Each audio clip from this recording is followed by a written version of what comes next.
Señoras, señores, buenas tardes. Soy el licenciado Héctor Giuliano y el propósito de mi exposición va a ser desarrollar el pensamiento económico del padre Julio Membiel. Obviamente esto va a ser una síntesis de su pensamiento y es un tema al cual yo me he referido otras veces, siempre en forma así verbal, coloquial o a través de charlas, conferencias. Y en este caso mi comentario va a estar ligado fundamentalmente a la obra, lógicamente, de él y a los conceptos fundamentales. Una observación preliminar es que en principio parece un poco extraño que un sacerdote se dedicara no solamente conceptual, sino técnicamente a temas económicos. No era exclusivamente el tema del padre Membiel, porque como todos ustedes conocen, la obra del padre fue muy amplia. Yo tuve el privilegio de conocerlo y tratarlo desde que tenía 16 años hasta que él falleció en el año 73. Y bueno, digamos, no solamente leí sus obras, sino tuve oportunidad muchas veces de hablar personalmente con él y en consecuencia nutrirme en forma directa.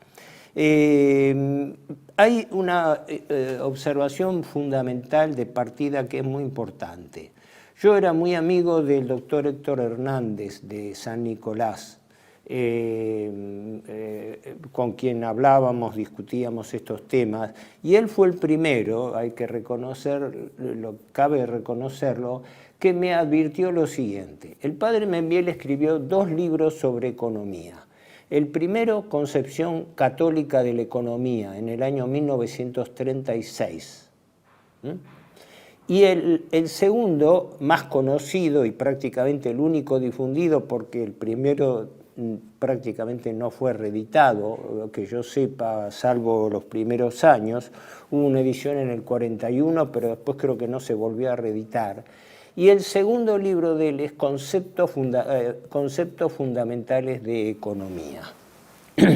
Este segundo libro lo escribió 17 años después, en el año 1953.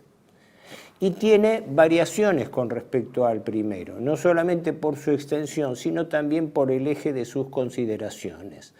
Digamos, si lo queremos resumir, el eje de la crítica del padre Membiel de su primer libro, Concepción Católica de la Economía, era la crítica contra el capitalismo y fundamentalmente contra el capitalismo liberal. Mientras que el segundo, Conceptos Fundamentales de Economía, que recoge lo anterior, es decir, el mensaje no es contradictorio, pero sí está planteado en términos diferentes y más mitigados, ya se dedica a un tema que el padre Membiel en ese momento ya de la posguerra lo obsesionaba, que era todo el problema de la dialéctica comunista y consecuentemente sus efectos sobre la economía, que está en su libro sobre la dialéctica comunista, el comunismo, la revolución anticristiana y una serie de otras obras de él. Esto quiere decir que, como me decía Héctor Hernández, dice, el Membiel del año 36, de Concepción Católica de la Economía, no es exactamente el mismo que el de Conceptos Fundamentales del año 53. En realidad, dada la implosión del comunismo, ahora se reactualizan las críticas y el interés, diría, por el primero de los 2 libros, Concepción Católica de la Economía. Pero vamos, más allá de este breve introito, de esta breve introducción, vamos a entrar en materia en este primer capítulo, digamos así, en el tema básico de el enfoque que el padre Membiel daba a la economía en el marco de la doctrina católica. Acá hay un tema fundamental que es el siguiente. El primero y principal es que el padre Membiel imputa al capitalismo y por ende al liberalismo, que es la ideología del capitalismo, imputa un pecado original, el pecado de avaricia. Lo plantea en estos términos y desde el primer renglón, ¿no? Su crítica es muy fuerte al respecto y muy fundada, porque se basa en diferenciar la ganancia lógica de toda persona, de todo comerciante, de todo artesano, de toda empresa, la ganancia lógica del afán de lucro ilimitado y por ende la forma en que ese afán de lucro se transforma en dinero y el dinero como instrumento de poder.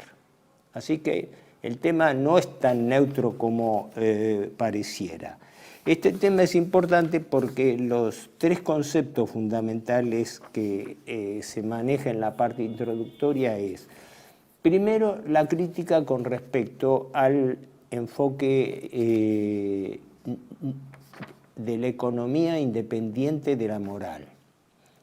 La Iglesia no diferencia, no independiza la economía de la moral, mientras que el capitalismo liberal sí. Y no solamente sí, sino que lo enfatiza, porque el planteo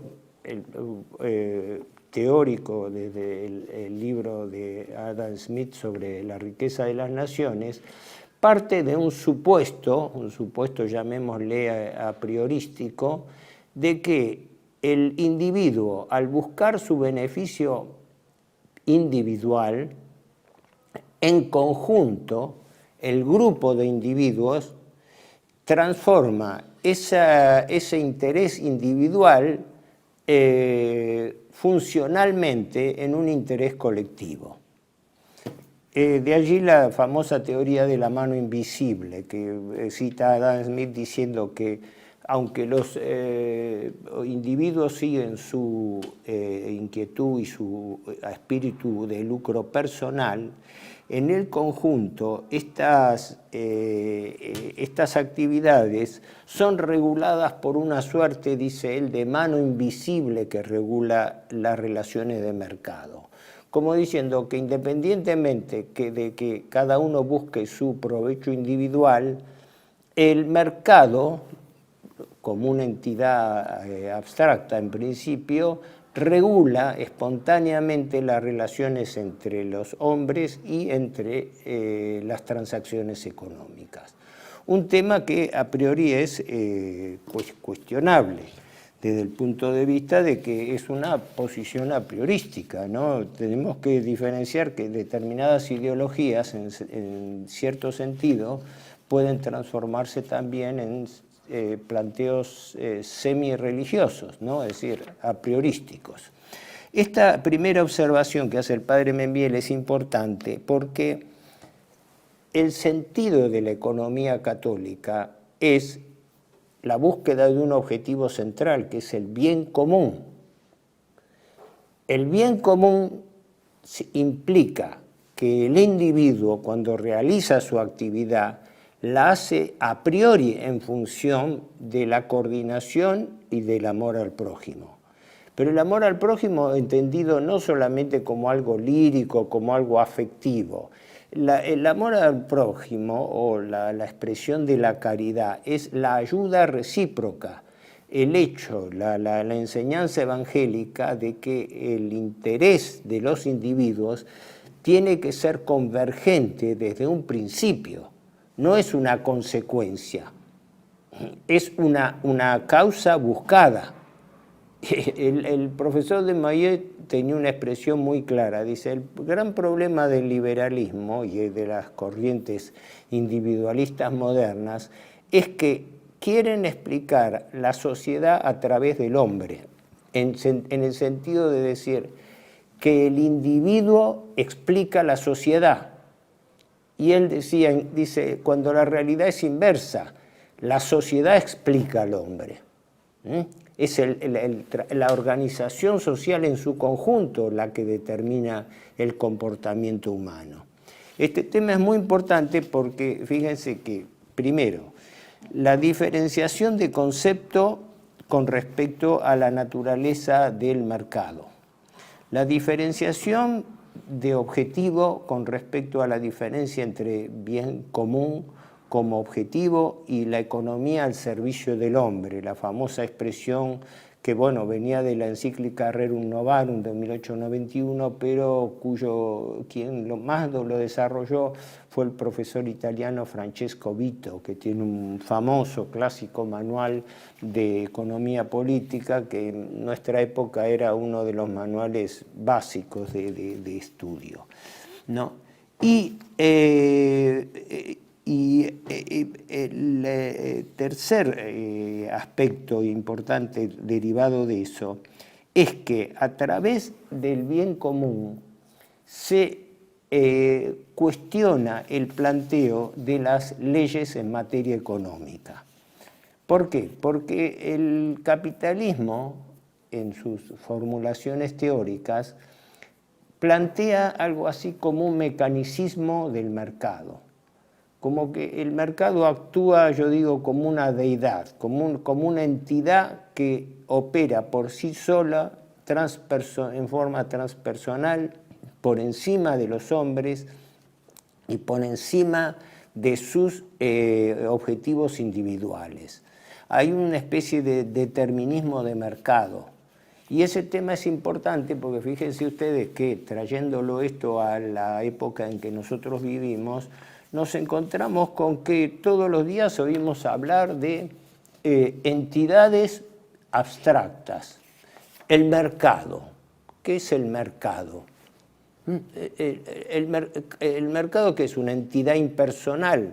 El mercado es un conjunto de operadores que no solamente son entidades, sino que las entidades son regidas por personas con nombre y apellido, que forman los precios, que determinan los comportamientos de las variables económicas que inciden en la economía en general. Pero nosotros nos levantamos todos los días, escuchamos o leemos, el mercado reaccionó, el mercado del dólar, no, aumentó el dólar, bajó el dólar, subieron los precios, como si esas cosas ocurrieran mecánicamente, independientemente de la acción del hombre, la acción intencional, buscada por cualquier motivo, pero buscada por el hombre. Este tema es importante porque, es claro, acá entramos en un tema fuertemente crítico, que es el famoso problema de las leyes económicas. Acá entramos en un capítulo discutible. Las leyes económicas, si existen, son leyes de tipo social, no son leyes de tipo físico. Cuando nos referimos a la ley de gravedad, estamos hablando de algo irrefutable, de algo experimentalmente y perfectamente determinado y comprobado. Pero cuando hablamos de leyes sociales, las leyes sociales son relativas, totalmente relativas, desde el ámbito que se aplican hasta la forma en que se aplican. Esto es importante porque el primer concepto que se maneja en economía es el concepto de que la economía se estudia con un criterio metodológico del principio del ceteris paribus. ¿Qué significa esto? Ceteris paribus del latín viene explicando que se consideran los fenómenos suponiendo que los restantes fenómenos concurrentes no existen. Es decir, se aíslan determinadas variables y se analizan esas variables como si el resto permaneciera constante, ¿no? Es decir, como si estamos hablando, esto se aplica fundamentalmente a las llamadas leyes de mercado, como si las otras variables de mercado no existieran o no se movieran, se mantuvieran constantes. Y resulta que cuando llegamos a la economía aplicada nos encontramos que el principio es exactamente el contrario. Nunca existen variables aisladas. Todas las variables de la economía prácticamente, en mayor o menor medida, están relacionadas entre sí. Entonces, partir del principio metodológico del ceteris paribus, de que el resto de las condiciones no cambian, Es una abstracción, una especie de, una especie de ejercicio de simulación, donde se supone que el comportamiento individual puede dividirse en fases. Esta es la fase económica del hombre, esta es la fase espiritual, esta es la fase cultural, etc., como fases de actividad individual, y también dentro de las mismas motivaciones racionales del hombre. Con lo cual, en definitiva, tenemos la relatividad de las leyes sociales.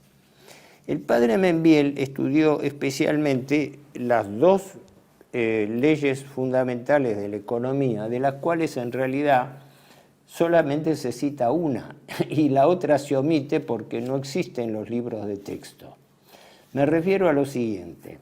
Todo el mundo habrá oído hablar de la ley de oferta y demanda, según la cual los precios en condiciones de competencia perfecta, es decir, en condiciones ideales de ceteris paribus, es decir, suponiendo que no haya mayores factores que influyan de afuera sobre el mercado, la ley de oferta y demanda explica que la formación de los precios se produce por tensión entre la oferta, es decir, entre los fabricantes o los distribuidores o los vendedores de productos y servicios y la demanda, es decir, aquellos que requieren esos servicios y pagan por ellos. Entonces, como es sabido y a través de la curva clásica, se llegaría espontáneamente a un precio de equilibrio, precio de mercado, donde confluyen en forma equilibrada justamente las tensiones entre compradores y vendedores. Y de esa manera se determinan con justicia los precios de mercado. Bueno, ahí tenemos un problema. La realidad del mercado no opera así. Como tendencia general, como tendencia, digamos, subyacente, ciertamente que sí, es decir, a mayor rareza de un producto, mayor precio, efectivamente, a mayor problemas de extracción, lo mismo. Pero en cuanto a la ley en sí misma, en cuanto al funcionamiento de la ley, la tensión en condiciones normales de compradores y vendedores en la práctica no opera en las mismas condiciones de poder de negociación, porque el poder de negociación de las grandes empresas formadoras de precios es muchísimo mayor que la de los consumidores. Además, las empresas están organizadas a través de cámaras, de grupos empresarios o de ententes interempresarios, mientras que el consumo está atomizado, está dividido. Por lo cual se presenta el problema de que la primera ley, que es la ley de oferta y demanda, tiene sus condicionamientos, y sus condicionamientos fuertes, porque no se trata solamente de una cuestión circunstancial, sino de un problema estructural del mercado. Este tema es importante resaltarlo porque, ¿qué ocurre? Hoy en día, insisto, vivimos en una sociedad y bajo una opinión pública formada para manejar estas abstracciones, ¿no? El mercado, sube el dólar, los precios, el dinero, la base monetaria, etc. Pero detrás del dinero existen los tenedores del dinero. Cuando se dice aumenta la tasa de interés porque aumenta el precio del dinero, en realidad lo que se tendría que precisar esa frase diciendo los tenedores del dinero aumentan la tasa de interés, que no es lo mismo. Es decir, no es el dinero, no es la cosa la que manda, es el hombre que está detrás de eso. Por eso la relación primaria que señala la Iglesia en general, pero el padre Membiel enfatizaba en particular, la importancia del concepto del bien común en la economía, porque la economía tiene que estar diseñada en función del bien común, no en función del bien del Estado, del mercado. El mercado cubre necesidades que tienen que, atender al bien común y no quedar librado el bien común a un derivado hipotético del mercado. Este tema es un tema particularmente delicado porque hoy en día justamente es uno de los más confusos, porque estos conceptos ahora ni siquiera son motivo de discusión, ni siquiera son motivo de debate, ¿no? Es el eterno problema de que yo señalo muchas veces de la confusión entre economía y finanzas, que no son lo mismo. Cuando hablamos de economía nos estamos refiriendo a los problemas de la economía física o real, de los problemas de la inversión, de la producción, de la comercialización de bienes y servicios. Mientras que cuando hablamos de finanzas nos estamos refiriendo a otro mundo de ideas, al mundo de ideas especulativo, en donde lo que rigen son arbitrajes entre tipo de cambio, tasas de interés, derivados, transferencia de capitales, etcétera. Es decir, movimientos que no hacen a la economía real, sino a la especulación financiera o monetaria o cambiaria sobre esa economía real. Hacemos un pequeño alto y continuamos. Bienvenidos a CEPA, Centro de Estudios del Pensamiento Americano. Nuevo sitio web de cursos de formación en política, filosofía, historia, literatura, geopolítica, religión, psicología y más. Cursos de formación que reflejan el verdadero pensamiento americano. Lo invitamos a elegir el curso de su agrado ingresando en www.cepa.la.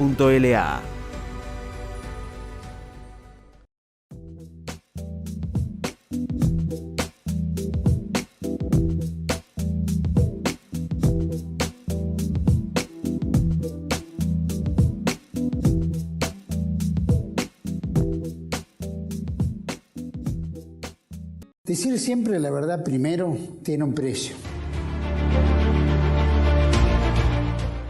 Dependemos de tu ayuda. TLB1, toda la verdad primero.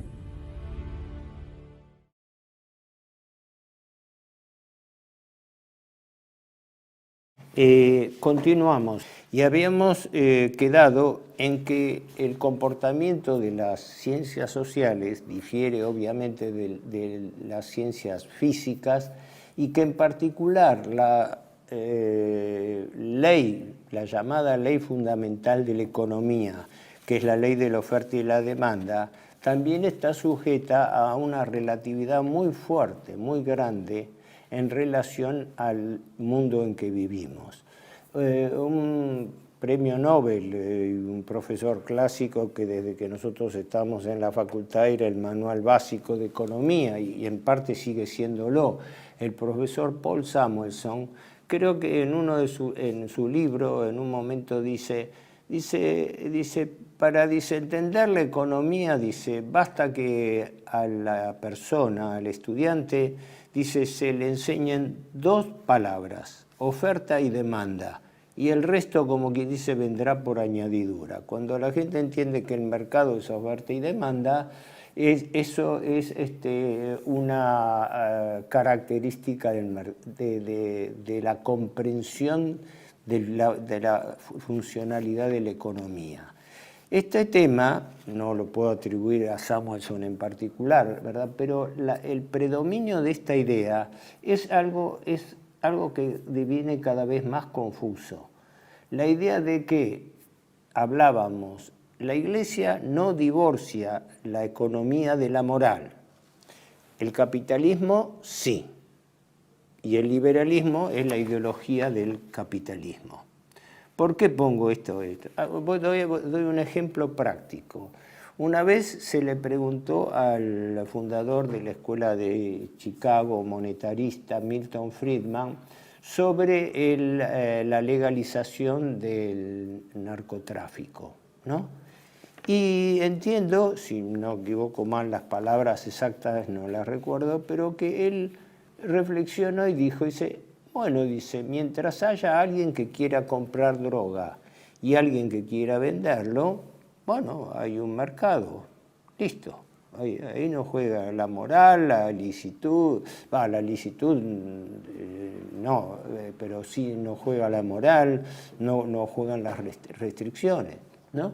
Es algo parecido a lo que contestó también otro financista conocido, George Soros. A George Soros una vez un periodista lo encuestó, le dijo a quemarropa, ¿no? Le dijo, dice, porque George Soros es judío y él empezó trabajando con el padre en Hungría durante la Segunda Guerra Mundial y se dedicaba al tráfico de pasaportes, tráfico clandestino de pasaportes por el cual se cobraba dinero. Y entonces este periodista le preguntó, dice, ¿cómo es que usted, dice, siendo, dice, judío, dice, comercializaba y especulaba con el precio que tenían que pagar sus correligionarios, sus hermanos de fe, digamos así, para poder salir de Hungría con pasaportes comprados a través de cotizaciones en negro que se abusaban cobrándole a las personas que querían salir en ese momento, ya a fines de la guerra, año 44. Y él también reflexionó, dice, muy simple, dice, porque si ese negocio no lo hacía yo, lo iba a hacer otra persona. En consecuencia, entre que lo haga otra persona y lo haga yo, lo hago yo. Doy estos dos ejemplos para demostrar cómo es la mentalidad que llevada al límite, o llevada, no tanto al límite, llevada a la generalidad, impera en este momento en el mundo y que en su momento el padre Membiel criticaba, no refiriéndose a estos ejemplos que di yo, ¿no? Pero sí en cuanto al comportamiento. Entonces, asumida que la ley fundamental de la economía es la oferta y demanda, no con la rigurosidad científica que pareciera, sino como tendencia lógica, es decir, no la negativa de la ley, sino el carácter y la preponderancia de esa ley, ¿no? Para quienes vivimos en la Argentina sabemos que la ley de la oferta y de la demanda tiene una validez demasiado relativa porque la formación de precios está concentrada en unas 200, 250 empresas que regulan los precios de mercado y frente a lo cual la demanda es pasiva, la demanda tiene que aceptar, como pasa en los supermercados, tiene que aceptar y comprar lo que está en la góndola y a los precios que están en la góndola. Y sí, puede ir y buscar distintos oferentes porque se supone que existe competencia de mercado. Pero la competencia de mercado, como vamos a ver después, también es un concepto que deviene relativo. Volvamos al tema de oferta y demanda. El padre Membiel ha sido una observación importantísima. La ley de la oferta y la demanda no sirve económicamente en la idea de mercado, sino acompañada de otra ley que nadie menciona, que es la ley de reciprocidad en los cambios. ¿Qué significa esto? Todos en el mercado somos compradores y somos vendedores de algo, de productos, de servicios, de actividades que de una forma u otra se intercambian. Cada uno de esos bienes constituye un mercado diferente. Ejemplo, yo puedo tener un cargo administrativo, o puedo ser operario de una fábrica de automóviles, por ejemplo, ¿no? Pero yo tengo que ir al almacén de la esquina y tengo que comprar alimentos. Y los precios de los alimentos se rigen por otro mercado que no tiene nada que ver con el mercado automotriz. Y así sucesivamente hasta el infinito. Todas las distintas actividades de la economía están regidas dentro de mercados diferentes que interactúan entre sí.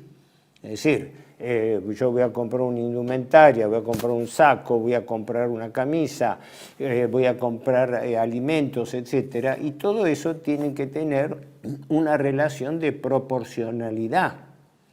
Esa relación de proporcionalidad me va a dar a mí también el margen de ganancia con la que yo opere. Y ahí es donde el padre Membiel metía el dedo en la llaga, porque decía que la ley de la oferta y la demanda no podía tener vigencia, o no tenía vigencia, si no se aplicaba la ley de reciprocidad en los cambios, que establece la paridad o la cierta uniformidad en los márgenes de ganancia que tengan los distintos sectores de la economía. ¿Me explico?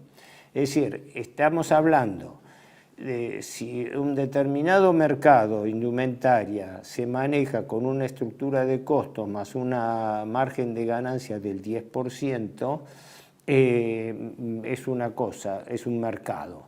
Pero si el mercado de alimentos se rige por una tasa de ganancia del 5, del 15, y el de electrodomésticos por una tasa del 20, cuando existen esas asimetrías en los márgenes de ganancia, en ese momento lo que está habiendo es una redistribución de ingresos. Una redistribución de ingresos, porque quiere decir que determinados sectores de la economía tienen márgenes de utilidad superiores a otros, y en algunos casos abusivos y condicionantes. Si querríamos aplicar un ejemplo paradigmático en la Argentina de hoy, Argentina 2023, tenemos un ejemplo a la vista. Los márgenes de ganancia que pueden tener altos o bajos cada uno de los sectores de mercado comparados contra lo que tienen los sectores de las finanzas, con tasas de interés nominales del orden del 100% que equivalen a tasas efectivas, es decir, con capitalización de intereses que pasan los 150% de intereses anuales. Es un ejemplo paradigmático de cómo se subvierte la ley de reciprocidad en los cambios. Incluso esto llamó la atención porque más de uno había preguntado de dónde había extraído el padre Membiel esta ley de reciprocidad en los cambios, porque en los manuales tradicionales de economía no aparecían y tampoco aparecen hasta el presente, ¿no? Como si se hubiesen cuidado muy bien los intelectuales de la economía de soslayar el tema y no entrar en su discusión siquiera. Y en realidad las fuentes filosóficas y también lógicas del tema, el padre Membiel las toma del pensamiento de Aristóteles con respecto al equilibrio de las transacciones, la justicia de las transacciones, y después en la plena Edad Media lo retoma la escolástica con Santo Tomás y otros autores que también revalorizan este concepto. Lo que pasa es que esto no ha sido tan generalizado ni ha sido tampoco tan difundido, e incluso dentro de la propia doctrina social de la Iglesia. Yo siempre digo que la doctrina social católica en materia económica y sobre todo financiera requeriría en realidad muchísima más profundización de la que actualmente tiene, porque hay una riqueza de material en las encíclicas, desde la Rerum Novarum hasta las actuales, que contienen enseñanzas que no han sido separadas muchas veces debidamente para diferenciar esta dicotomía entre economía y finanzas. Entonces, este punto quería resaltarlo porque es un tema importantísimo dentro del pensamiento del padre Membiel, que es el problema de la contraposición entre la ley de oferta y demanda y la ley de reciprocidad en los cambios. Y el padre Membiel decía que si no operaba la ley de reciprocidad en los cambios, la ley de oferta y de la demanda quedaba incumplida o cumplida en forma imperfecta. Un tema muy importante porque no nos olvidemos que de esto se basa la idea de mercado. Es un concepto que toca fundamentalmente a la estructura y a la organización del mercado. Porque si hay algo en que Karl Marx profetizó correctamente, fue la teoría de que el capitalismo tiende espontáneamente a la concentración económica. Eso es una realidad comprobada, una realidad empírica, ¿no? Es decir, que el capitalismo librado a su suerte y sin la intervención necesaria del Estado termina favoreciendo la concentración del poder económico cada vez en menos manos. Y eso es lo que está ocurriendo, y esto es uno de los males del mundo moderno, ¿no? La Iglesia advertía sobre ese tema a través de distintas encíclicas, ¿no? El Papa Pío XI en particular, en la 40º año, se refería a la necesidad de intervención del Estado para regular estas inequidades, ¿no? Y hay que tener presente esto. El padre Membiel, de Concepción Católica de la Economía, año 36, se nota fuertemente influido por la 40º año. Ustedes saben que en el año 1891 el Papa León XIII emite lo que se considera la primera gran encíclica social, la Rerum Novarum, sobre la cuestión obrera, y consecuentemente fija los principios de la doctrina social de la Iglesia en materia económica, social y en parte también política, ¿no? Pero fundamentalmente económico-social.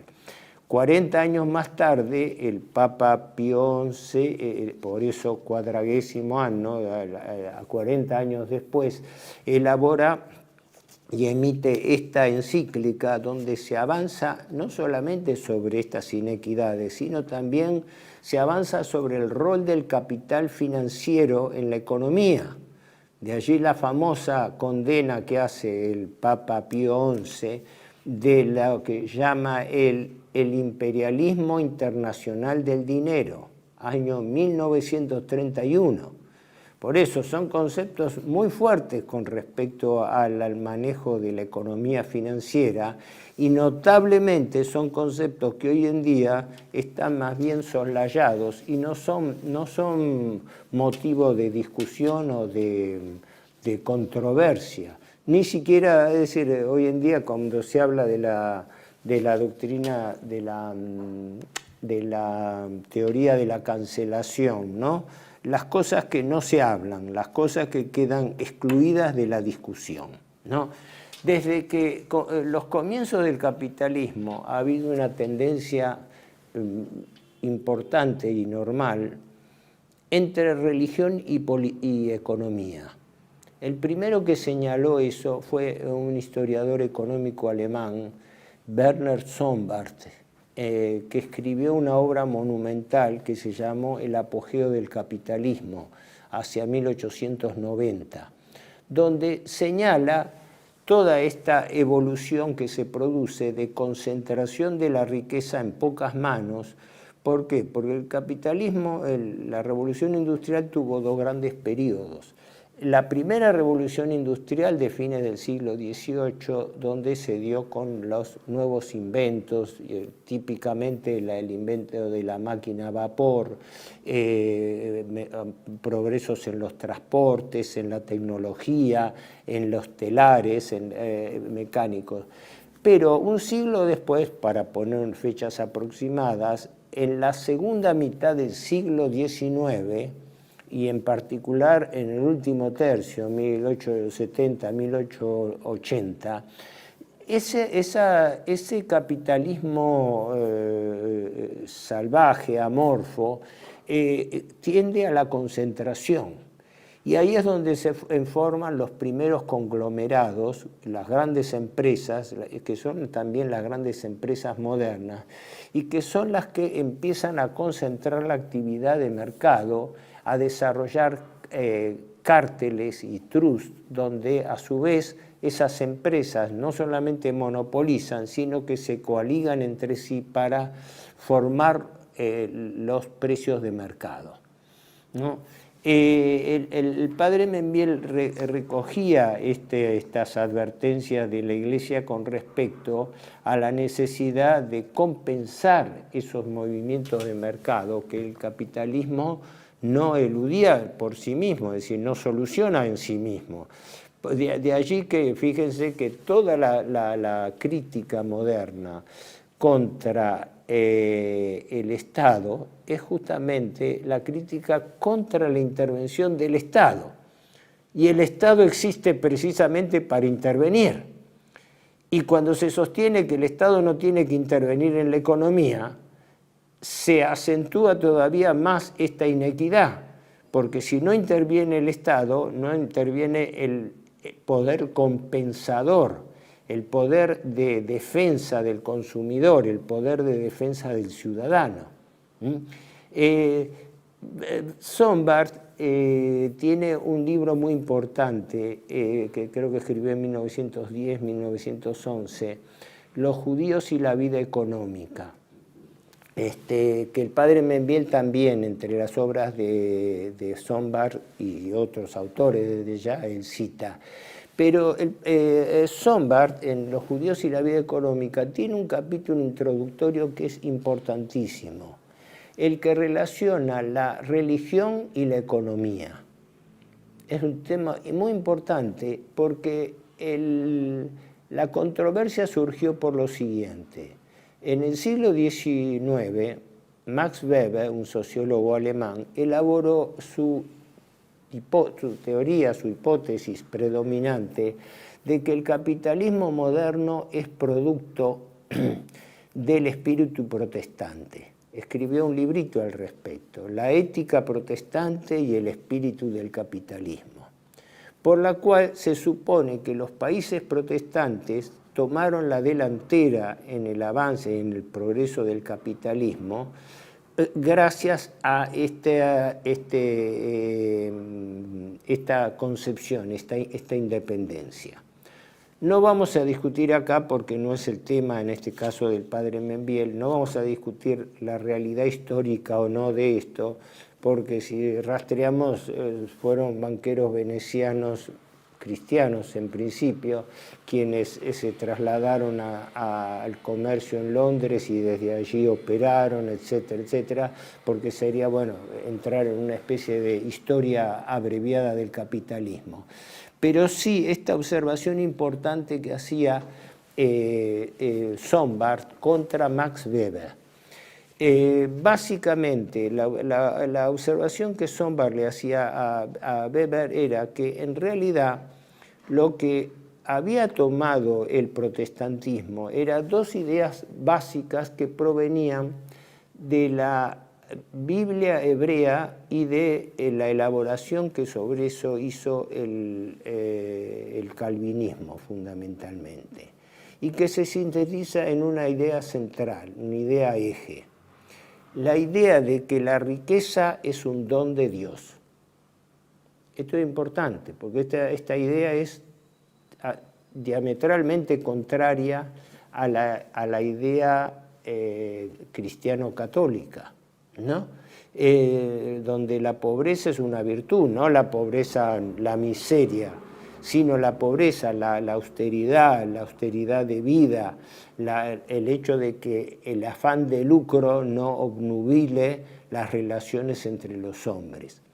Y es importante porque hoy en día existe, sobre todo en Estados Unidos, y dentro de todo el movimiento neocon también es importante, la reformulación de esta vieja teoría, que era la de que es lo que se llama se habla de la teología de la prosperidad, ¿no? O del neopentecostalismo. La idea de que la riqueza es un Dios de Dios, es un don de Dios, y que consecuentemente la sociedad actual debe propender a eso, porque la tenencia de riqueza es una manifestación de la bondad de Dios, del premio de Dios a los hombres. un tema que daría mucho para discutir. El tema, para ir cerrando, simplemente lo señalo así. Todo el pensamiento socialista del siglo XIX giraba en torno a la idea de el asalto al poder, cómo los poderes económicos fueron progresivamente aumentando su poder y los tenedores del dinero cada vez se hicieron más fuertes hasta controlar a los estados. Esto no es de hoy, esto es de ya 2 siglos de distancia.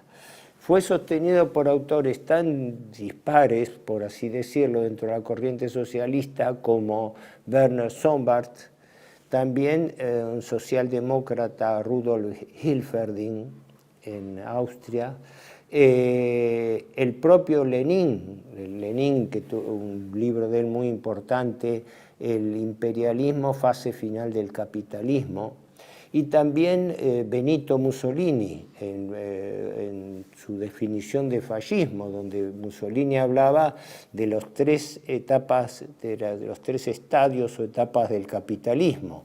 El capitalismo salvaje, decimonónico, de la lucha de todos contra todos para ocupar los mercados.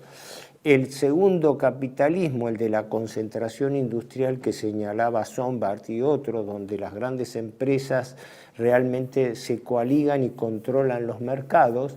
Y el tercer capitalismo, tercera etapa del capitalismo, que situaba a los fines de la Primera Guerra Mundial y que predomina hasta el presente, que es cuando los grandes grupos económicos, la plutocracia económico-financiera, hace el asalto al poder.